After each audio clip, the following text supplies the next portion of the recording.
چتارن والا ہر میدان نہر دا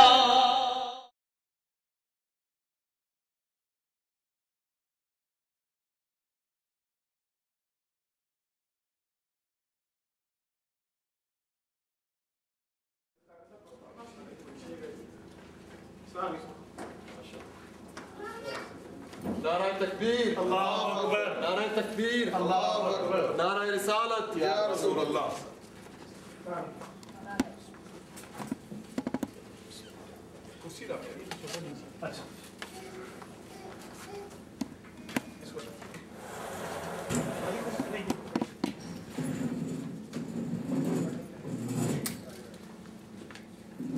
بسم اللہ۔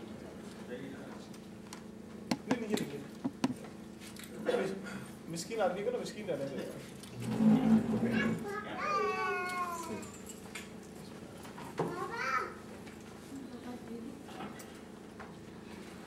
اور لوگ آئیں گے آ رہے ہیں تھوڑے سارے راستہ انتظار کرنا شروع کریں۔ اب شروع کریں، لیٹ ہو گیا ٹائم تو شروع کرو۔ بسم اللہ الرحمن الرحیم الحمد للہ رب العالمین والصلاة والسلام علی سید الانبیاء والمرسلین سیدنا و مولانا محمد وعلی آلہ و اصحابہ اجمعین۔ اردو میں اردو میں میرے واجب الاحترام بزرگان ملت، برادران اسلامی بہن و بچوں، السلام علیکم ورحمۃ اللہ۔ Alhamdulillah, today this is our first program organized by the Islamic Supreme Council of Canada, Scarborough chapter. اللہ تبارک و تعالیٰ زاہد صاحب کو، دوسرے زاہد صاحب کو اور ہمارے تمام ساتھیوں کو خیر و برکت عطا فرمائے کہ ان کی کوششوں سے یہ الحمدللہ یہ پروگرام شروع ہو رہا ہے۔ یہ انشاءاللہ درس قرآن کا پروگرام ہے۔ آج چونکہ رمضان کی وجہ سے ٹائم کافی ٹائٹ ہے، مجھے واپس مسیساگا پہنچنا ہے 5 بجے سے پہلے۔ انشاءاللہ مختصر تو پروگرام رکھیں گے خیر و برکت کے لیے، لیکن بعد میں جو آج یہاں ہماری بہنیں آئی ہیں، بچے آئے ہیں، دوست آئے ہیں، آپ اس کو بتائیے لوگوں کو انشاءاللہ، اور پھر جیسے ہی انشاءاللہ غوث اعظم مسجد کا مسئلہ حل ہو جائے گا انشاءاللہ ہم یہ پروگرام وہاں کریں گے انشاءاللہ۔ جب تک وہاں یہ مسئلہ حل نہیں ہوتا اس وقت تک ہم انشاءاللہ یہاں کرتے ہیں۔ آج سب سے زیادہ ضرورت اس بات کی ہے کہ مثلا اس بلڈنگ کے لوگ اگر آ جائیں تو آپ کو الحمدللہ یہ جگہ نہیں ملے گی، تو ان کو بتائیے، ان کو انوائٹ کیجیے۔ ایک بات تو جو میں آپ کو بتانا چاہتا ہوں کہ کیونکہ ہمارے یہاں فرقہ واریت اتنی عام ہے کہ وہ انسان اللہ کے نام پر جھوٹ بول رہا ہوتا ہے، لوگوں کو الٹی سیدھی باتیں بتانا ہوتا ہے۔ تو آپ یہ آسان کام نہیں ہے، اللہ کا کام آسان نہیں ہے۔ This is the work for Allah. This is not work for me or anybody. So when we work for Allah, it is very difficult work. People think it should be the easiest work because Allah is the powerful, mightiest of all. اللہ تعالیٰ سب سے طاقتور ہے، تو اس کے جب ہم کام کریں گے تو کام آسانی سے ہونا چاہیے، کیونکہ سب سے طاقتور تو آپ کے ساتھ ہے۔ نہیں، یاد رکھیے یہی قانون نہیں ہے۔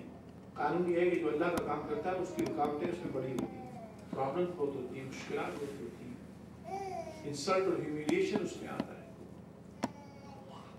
اس کی وجہ یہ ہے کہ پھر اللہ تبارک و تعالیٰ اسی جتنی زیادہ اسٹرگل ہوتی ہے پھر ریوارڈ بھی اسی کی طرف سے ملتا ہے، کیونکہ اللہ نے ریوارڈ دینا ہوتا ہے۔ اگر آپ کو ایزی ٹائم ہوگا تو ایزی ٹائم سے تو ریوارڈ نہیں مل سکے گا، مشکل وقت ہوگا تو ریوارڈ بھی ملے گا۔ تو یہ مشکل وقت ہوتا ہے۔ لوگ کیونکہ فرقہ واریت میں، بدعقیدگی میں اتنی عام ہو گئی ہے کہ اس کے نتیجے میں انسان بدعقیدہ ہوتا چلا جاتا ہے، اور وہ پھر غلط بات بھی سمجھتا ہے کہ ہم اللہ سے خوش ہوں، اور وہ غلط کو غلط نہیں سمجھتا۔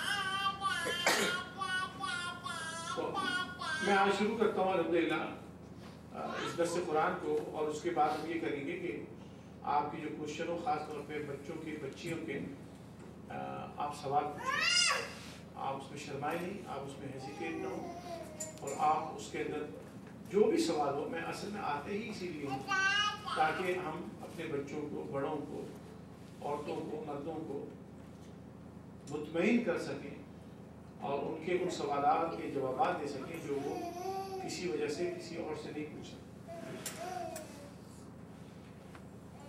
دیکھیے قرآن کریم کی جب تفسیر ہوتی ہے تو اس کے چند قواعد ہیں، چند اس کے اصول ہیں. اور پہلا اصول یہ ہوتا ہے کہ قرآن کا ترجمہ اور تفسیر کرنے کے لیے انسان، قرآن کا ترجمہ اور تفسیر بیان کرنے والا انسان اپنے اوپینین کو پیچھے رکھے، اس کی اپنی رائے پیچھے رکھے. When you explain Quran, when you make tafsir of Holy Quran, your personal opinion should not be in the front line. Your opinion should be in the back of your mind.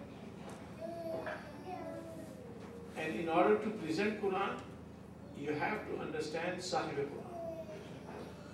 جب تک قرآن کریم کو ہم صحیح طور پر پڑھنے کے بعد، سمجھنے کے بعد صاحب قرآن حضرت محمد مصطفیٰ صلی اللہ علیہ وسلم کے بارے میں ہمیں معلومات نہیں ہوگی، ان کے مقامات کا پتہ نہیں ہوگا، ان کے عرفان کا پتہ نہیں ہوگا، تو یاد رکھیے ہمیں قرآن سمجھ میں نہیں آئے گا. آج جو لوگ قرآن کو سمجھنے کی باتیں کر رہے ہیں اور قرآن کے بڑے زبردست ایڈوکیٹ بنے ہوئے ہیں، ان میں بے حد ایسے لوگ شامل ہو گئے ہیں کہ they have no clue of Quran. وہ قرآن کی عربی عبارت کو پڑھنے کے بعد، اس کا ترجمہ پڑھنے کے بعد سمجھتے ہیں کہ قرآن سمجھ میں آ گیا.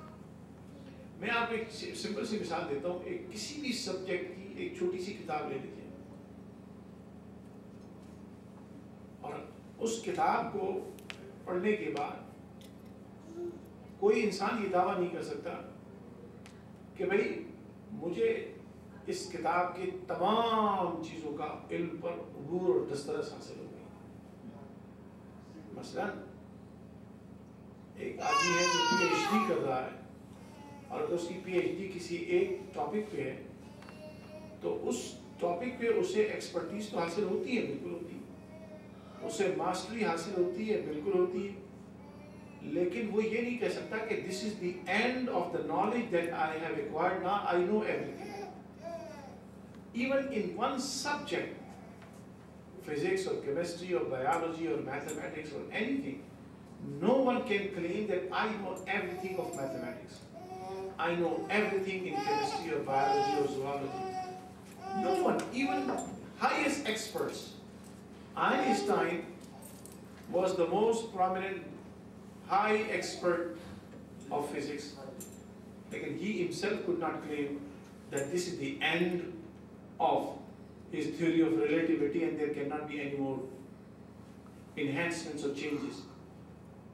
اللہ نے فرمایا قرآن کریم میں وَفَوْقَ كُلِّ ذِي عِلْمٍ عَلِيمٍ، ہر علم والے کے اوپر ایک دوسرا صاحب علم ہوتا ہے، اس کے اوپر دوسرا صاحب علم ہوتا ہے، اس کے اوپر دوسرا صاحب علم ہوتا ہے، اور سب سے بڑا علم رکھنے والا رب کائنات اللہ تبارک و تعالیٰ کی ذات ہے. تو انسان جب قرآن کریم کو ترجمہ و تفسیر کرے تو اپنی رائے کو مقدم نہ کرے، قرآن کو سمجھے، اور قرآن کو سمجھے گا وہی جو محمد عربی صلی اللہ علیہ وسلم کو صحیح سمجھتا ہے. یاد رکھیے بہت سارے ایسے لوگ ہیں آپ کے ٹورانٹو میں، ان کی تعداد بہت زیادہ ہو گئی جو قرآن کا دست دھرے ہوتے ہیں اور نبی علیہ السلام کے گستاخ ہوتے ہیں، نبی علیہ السلام کے مقامات کو سمجھنے کے قاصر ہوتے ہیں.